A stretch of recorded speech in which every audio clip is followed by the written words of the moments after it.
Bumi Manusia adalah novel pertama dalam tetralogi buku karya Pramudia Anantatur yang menjadi salah satu mahakarya sastra Indonesia.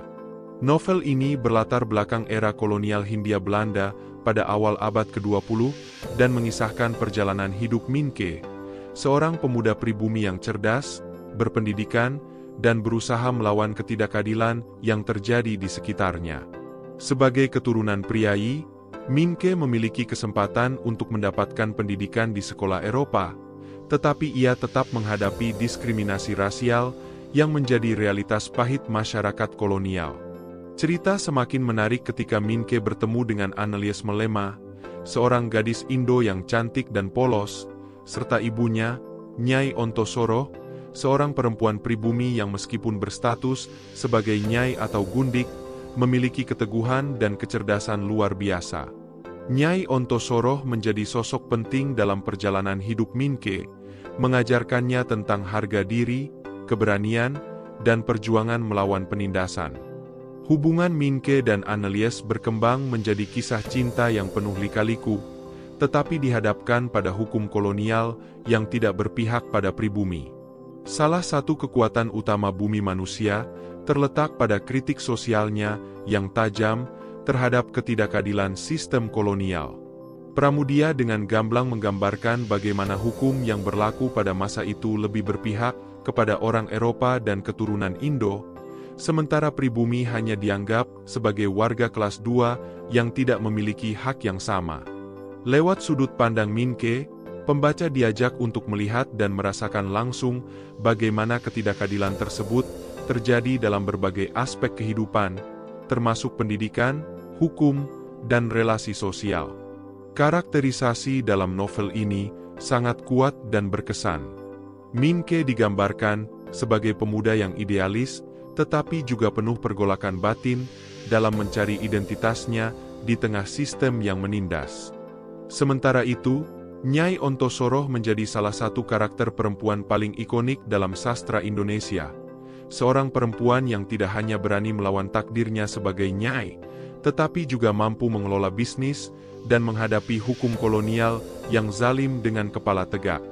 Annelies, di sisi lain, merepresentasikan korban dari sistem yang tidak adil, seorang gadis yang rapuh dan tidak berdaya menghadapi kekuatan hukum kolonial yang merampas hak-haknya.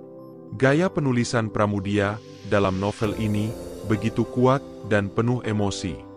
Meskipun berlatar sejarah, Bumi Manusia tidak terasa seperti buku sejarah yang kaku, melainkan hidup dengan dialog-dialog yang tajam, narasi yang mengalir, dan deskripsi yang kaya akan detail.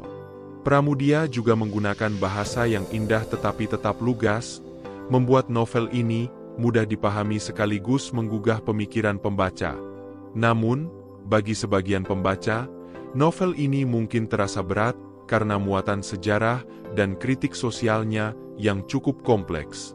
Beberapa bagian juga dipenuhi dengan dialog panjang yang mengandung banyak pemikiran filosofis dan politik, yang mungkin terasa sedikit melelahkan bagi mereka yang lebih menyukai cerita yang ringan. Namun, justru inilah yang membuat Bumi Manusia menjadi novel yang begitu berharga, bukan hanya sebagai karya sastra, tetapi juga sebagai refleksi atas sejarah dan perjuangan bangsa. Secara keseluruhan, Bumi Manusia adalah novel yang wajib dibaca bagi siapa saja yang ingin memahami lebih dalam tentang sejarah kolonial Indonesia dan perjuangan kaum pribumi dalam melawan sistem yang menindas. Novel ini bukan hanya kisah tentang Minke dan perjalanan hidupnya, tetapi juga tentang perlawanan, harga diri, dan ketidakadilan yang masih relevan hingga saat ini. Sebuah karya yang tak lekang oleh waktu dan terus menginspirasi generasi demi generasi. Lebih dari sekadar novel sejarah, Bumi Manusia juga merupakan refleksi mendalam tentang identitas, kebebasan, dan perjuangan melawan sistem yang tidak adil.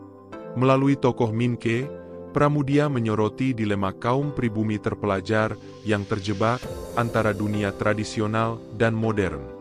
Minke, yang memiliki pemikiran maju dan mengagumi kebudayaan Eropa, harus menghadapi kenyataan bahwa sistem kolonial tetap memandangnya sebagai rakyat jajahan yang tidak memiliki hak yang sama dengan orang-orang Eropa atau keturunan Indo. Konflik batinnya menjadi simbol dari perjuangan masyarakat pribumi dalam mencari tempat mereka di tengah dunia yang dikendalikan oleh kolonialisme. Selain itu, novel ini juga menggambarkan bagaimana kolonialisme tidak hanya menindas secara ekonomi dan hukum, tetapi juga berusaha mengontrol cara berpikir masyarakat pribumi. Pendidikan Eropa yang diterima Minke memberinya akses pada ilmu pengetahuan, tetapi di saat yang sama, ia menyadari bahwa pendidikan tersebut juga digunakan sebagai alat untuk menanamkan superioritas bangsa penjajah. Hal ini membuat Minke seringkali merasa terasing, baik dari bangsanya sendiri maupun dari lingkungan kolonial yang tidak sepenuhnya menerimanya. Di sisi lain, karakter Nyai Ontosoroh menjadi lambang perlawanan perempuan terhadap sistem patriarki dan kolonial yang menindas. Meskipun awalnya hanya seorang nyai yang dianggap rendah oleh masyarakat, ia berhasil membuktikan bahwa seorang perempuan pribumi mampu berpikir cerdas, mengelola bisnis, dan mempertahankan hak-haknya dengan penuh keberanian. Nyai Ontosoroh menjadi tokoh yang menginspirasi, tidak hanya bagi Minke tetapi juga bagi pembaca, terutama dalam hal keteguhan dan kemandirian perempuan. Tragedi yang menimpa Annelies menjadi salah satu bagian paling menyayat hati dalam novel ini. Sebagai seorang gadis keturunan Indo yang secara hukum tidak diakui sebagai orang Eropa maupun pribumi, ia menjadi korban dari sistem yang kejam. Kepergiannya secara paksa ke Belanda melambangkan bagaimana kolonialisme dapat merampas hak-hak individu tanpa belas kasihan. Hubungan cintanya dengan Minke yang penuh harapan akhirnya harus berakhir dengan kehancuran, menegaskan bahwa dalam sistem yang tidak adil, bahkan cinta pun tidak bisa menang melawan kekuatan hukum yang menindas. Dengan segala kompleksitasnya, Bumi Manusia bukan hanya sekadar cerita tentang kolonialisme, tetapi juga tentang kemanusiaan. Pramudia Anantatur mengajarkan bahwa sejarah bukan hanya tentang peristiwa-peristiwa besar yang tercatat dalam buku-buku, tetapi juga tentang kehidupan individu-individu yang berjuang di dalamnya. Novel ini mengajak pembaca untuk melihat sejarah dari perspektif orang-orang kecil yang suaranya seringkali diabaikan, tetapi memiliki peran besar dalam membentuk bangsa. Kesuksesan Bumi Manusia tidak hanya diakui di Indonesia, tetapi juga di dunia internasional. Novel ini telah diterjemahkan ke dalam berbagai bahasa dan menjadi salah satu karya sastra Indonesia yang paling dikenal di luar negeri.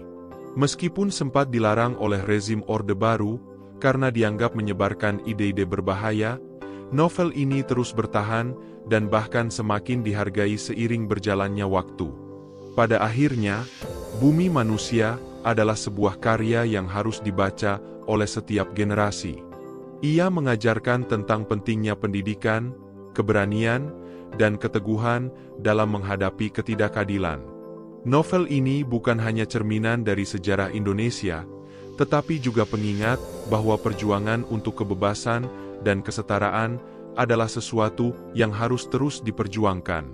Sebuah karya besar yang tak hanya menginspirasi, tetapi juga menggugah kesadaran kita tentang dunia yang kita tinggali. Lebih jauh, Bumi Manusia juga memberikan gambaran mendalam tentang pertarungan antara idealisme dan realitas. Minke, sebagai simbol kaum pribumi terpelajar, berusaha mengubah nasib bangsanya dengan pena dan pemikiran kritis. Namun, ia harus menghadapi kenyataan bahwa kolonialisme tidak hanya menindas melalui kekuatan fisik, tetapi juga dengan sistem hukum dan sosial yang mempersulit pribumi untuk mendapatkan keadilan. Keinginannya untuk menjadi seorang penulis dan menyuarakan ketidakadilan seringkali berbenturan dengan kenyataan bahwa kebebasan berpendapat pun dikekang oleh penguasa. Melalui novel ini, Pramudia Anantatur juga menyentil ketidakmampuan sebagian besar kaum pribumi dalam melawan ketidakadilan. Mayoritas masyarakat pribumi yang digambarkan dalam Bumi Manusia masih terjebak dalam mentalitas feodal dan tidak berani menentang sistem yang menindas mereka. Bahkan, para priai yang seharusnya memiliki pengaruh lebih besar justru tunduk pada sistem kolonial dan seringkali lebih mementingkan status sosial mereka dibandingkan kesejahteraan bangsanya sendiri. Inilah yang membuat Min Ke menjadi sosok yang berbeda. Ia tidak hanya berpendidikan, tetapi juga berani berpikir kritis dan mempertanyakan sistem yang ada. Perjuangan Min Ke dalam bumi manusia juga merupakan awal dari perjalanan panjangnya dalam 3 novel berikutnya dalam tetralogi Buru, Anak Semua Bangsa, Jejak Langkah, dan Rumah Kaca. Novel ini menandai titik balik dalam hidupnya, ketika ia mulai menyadari bahwa perjuangan melawan ketidakadilan bukanlah hal yang mudah dan penuh dengan pengorbanan. Kehilangan Annelies adalah salah satu pukulan terbesar bagi Min Ke, tetapi juga menjadi momen pembentukan karakter yang semakin menguatkan tekadnya untuk terus berjuang. Dari segi estetika, Pramudia berhasil menghadirkan novel yang tidak hanya kaya akan muatan sejarah, tetapi juga memiliki gaya bahasa yang kuat dan memikat. Deskripsinya tentang kehidupan di era kolonial begitu hidup, membuat pembaca seakan bisa melihat, mendengar, dan merasakan atmosfer Hindia Belanda pada masa itu. Dialog-dialog dalam novel ini pun penuh dengan pemikiran mendalam dan refleksi filosofis, yang membuat pembaca tidak hanya menikmati cerita, tetapi juga merenungkan maknanya. Keberanian Pramudia dalam menulis Bumi Manusia patut diapresiasi, mengingat novel ini lahir dari kondisi yang penuh tekanan.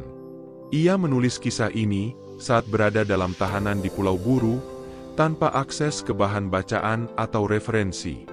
Fakta bahwa novel ini bisa lahir dalam kondisi seperti itu menunjukkan betapa kuatnya daya ingat dan wawasan sejarah yang dimiliki Pramudia. Lebih dari itu, Bumi Manusia juga menjadi bukti bahwa sastra bisa menjadi senjata perlawanan yang ampuh terhadap ketidakadilan. Keseluruhan novel ini bukan hanya sebuah kisah fiksi berlatar sejarah, tetapi juga cerminan dari perjuangan bangsa Indonesia dalam mencapai kemerdekaan. Nilai-nilai yang terkandung dalam Bumi Manusia tetap relevan hingga saat ini, terutama dalam hal perlawanan terhadap ketidakadilan, diskriminasi, dan penindasan dalam berbagai bentuknya. Novel ini tidak hanya berbicara tentang sejarah masa lalu, tetapi juga memberikan pelajaran bagi generasi sekarang dan mendatang tentang pentingnya berpikir kritis, mempertahankan harga diri, dan berani memperjuangkan hak-hak yang seharusnya dimiliki setiap manusia. Sebagai penutup, Bumi Manusia adalah sebuah mahakarya yang tidak hanya menggugah, tetapi juga menginspirasi. Novel ini bukan hanya sekadar bacaan, tetapi juga sebuah pengalaman yang mengajarkan kita tentang arti perjuangan, cinta, kehilangan, dan harapan. Sebuah karya yang tak lekang oleh waktu, yang terus hidup di hati para pembacanya, dan menjadi bagian penting dari perjalanan sastra Indonesia.